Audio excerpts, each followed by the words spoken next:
Welcome back to the Arise interview. I'm Charles Enyigulu. Now, for decades, my next guest, Regina Amadi-Njoku, has addressed issues related to culture, gender, and work on virtually every national and international platform there is.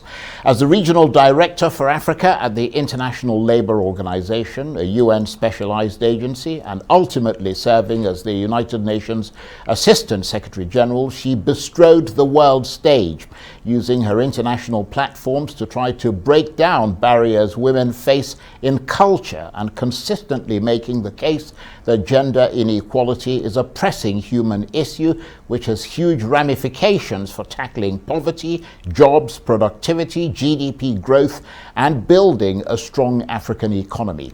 Today, as one of Africa's foremost development specialists who is much sought after in both the public and private sectors for her rights-based, gender-responsive approach to African governance and development, she launches yet another book that looks at ways to improve gender equality in Africa as an economic imperative.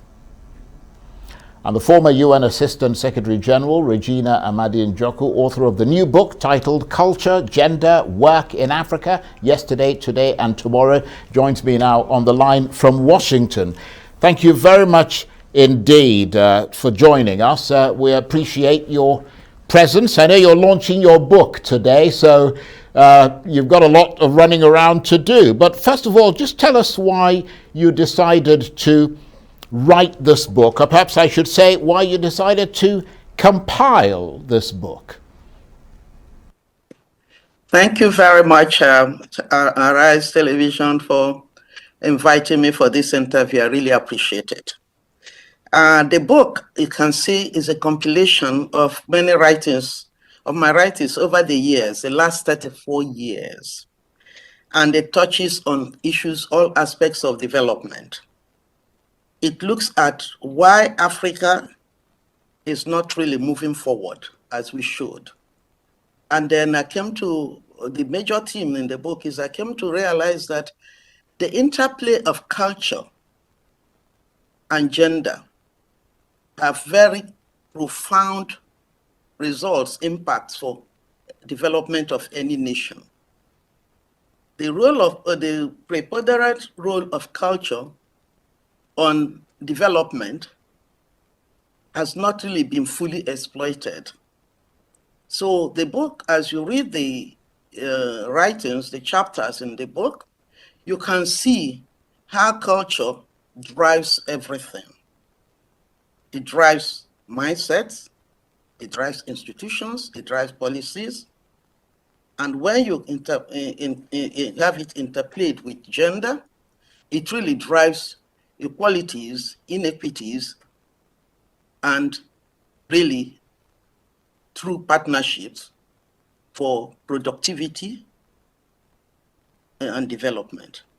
That is why I wrote the book, to showcase the preponderant power of culture in development, particularly throughout the trends of we have suffered in Africa, beginning from slave trade, colonization, decolonization, nation building, globalization, and deglobalization. The major thread is the culture and gender interplay throughout the whole trends. Well, it's very interesting what you say. We will hopefully drill down further on that aspect of culture that you make a central part of your book. But I mean, I have to say that it does all sound rather like a broken record, doesn't it? Because some of the issues around culture and gender that your book addresses were written by you more than 30 years ago. And yet, decades later, everything you said then still rings true today. So in effect, nothing or very little has changed. Is that the way that you see it? Yes. It's not changed for us from the perspective of Africa. And it's not changed even for Europe. The cultural dimension of development has not really been looked at. Culture operates on three levels. One, the personal level. Culture creates mindsets that really give valuation to gender human being, to people. Your gender human being value is determined by your culture. And that valuation is what really gives you the right access to any other thing, where the power, ownership, leadership, and development. Then that is on personal level. It molds. In fact, the origin of the word culture is culturare, is a Latin word meaning to cultivate the soil. Europe adopted it, and around 16th century, it became really, to cultivate, then it became not only cultivating the soil, the land, but cultivating mindsets. A major role of culture is to construct, control, and maintain mindsets for personal development and community development. We need to be clear about that, mindsets. Then on the development level, as Young said, and Mao Zedong said, culture drives politics, all governance, and all governance drive economics. So it's operating on the level of the person, my cultural mindset, the society cultural mindset, to direct development, how it's shared, how it's developed, and how it's implemented. That is the two levels. That's why the interplay is very good, because the gender, once you have a man or a woman, and from womb to tomb, you have been valued either 100% full or less than 100% if you are not a man. That now sets the stage for participation.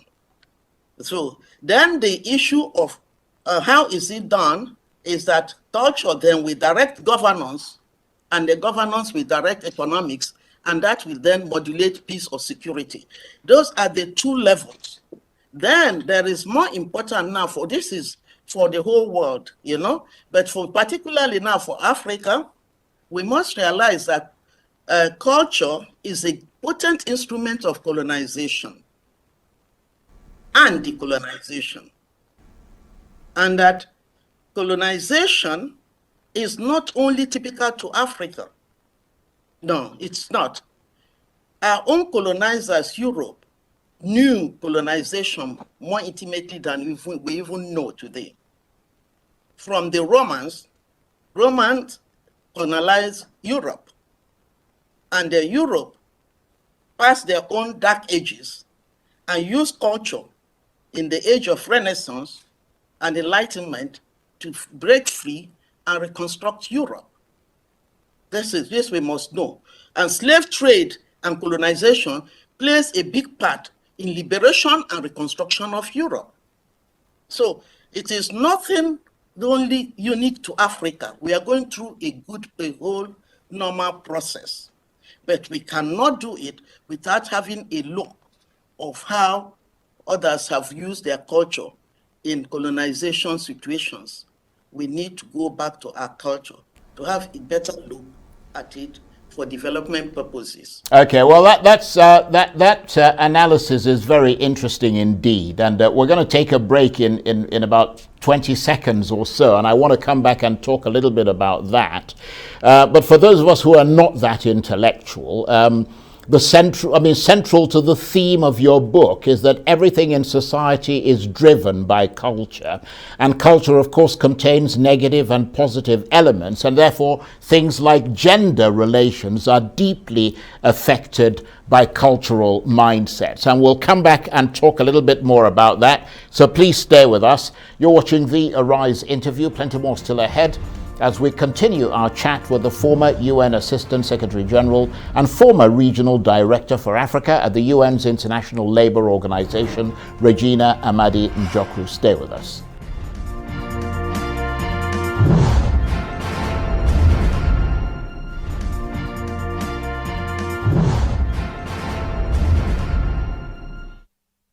Welcome back to the Arise interview, where we speak to the newsmakers as well as ordinary people doing extraordinary things around the world and featuring the voices at the heart of the stories. I'm Charles Anyegolu. Now, 20 years ago, the Beijing conference set ambitious targets to transform the lives of women across the world. The African Union declared 2015 the year of women's empowerment. But how much has really changed for the women of Africa? And what does equality mean for women in Africa? Well, my special guest today, Regina Amadi-Njoku, has been seeking answers to those questions for decades. She is ranked as one of Nigeria's most accomplished international exports, attaining the position of United Nations Assistant Secretary General and serving as Regional Director for Africa at the International Labour Organization, a UN specialized agency. She also worked as Regional Program Director for the United Nations Fund for Women and as a project coordinator at the World Bank. Today, Regina Amadi-Njoku is one of Africa's foremost development specialists and is much sought after in both the public and private sectors for her rights-based, gender-responsive approach to African governance and development. And she has a new book titled Culture, Gender, Work in Africa, Yesterday, Today and Tomorrow.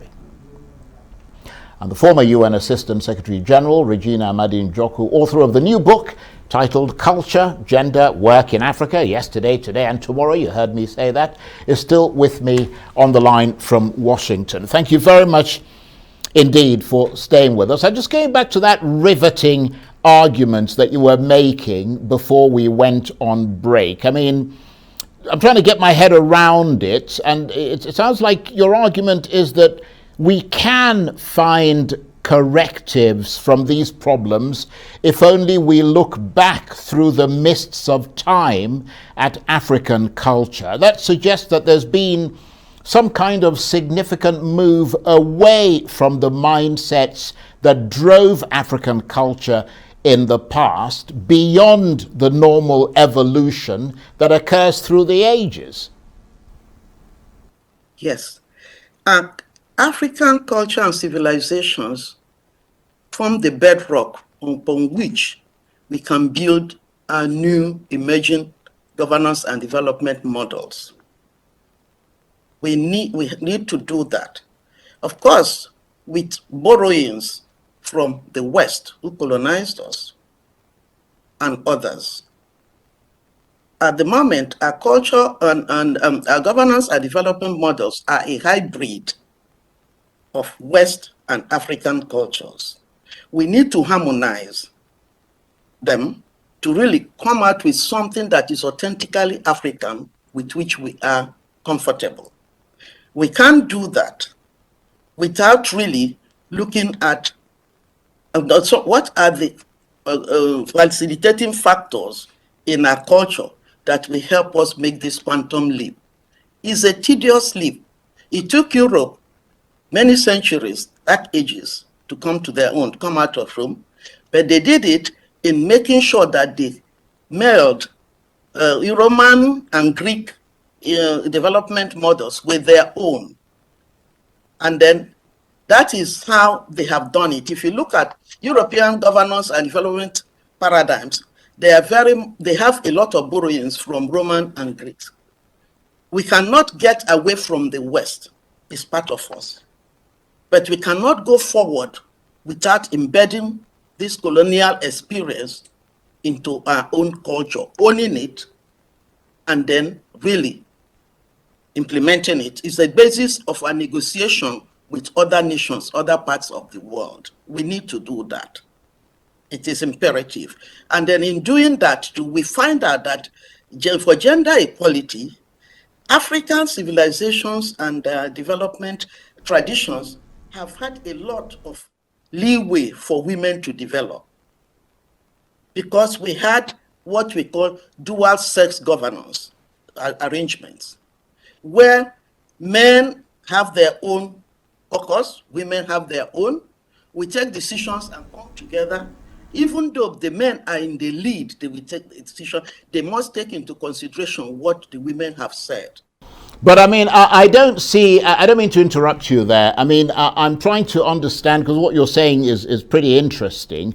I'm trying to understand how that differs from today, because I mean, if in the past the modus operandi has been that women take the lead in making some decisions, but mostly provide input because before sort of major decisions are taken, I mean, that'll ultimately lead to the progress of society. Isn't that the same today, where we see women at all levels of government, I mean, like yourself, levels of government, civil society, leading in some cases and providing input in others?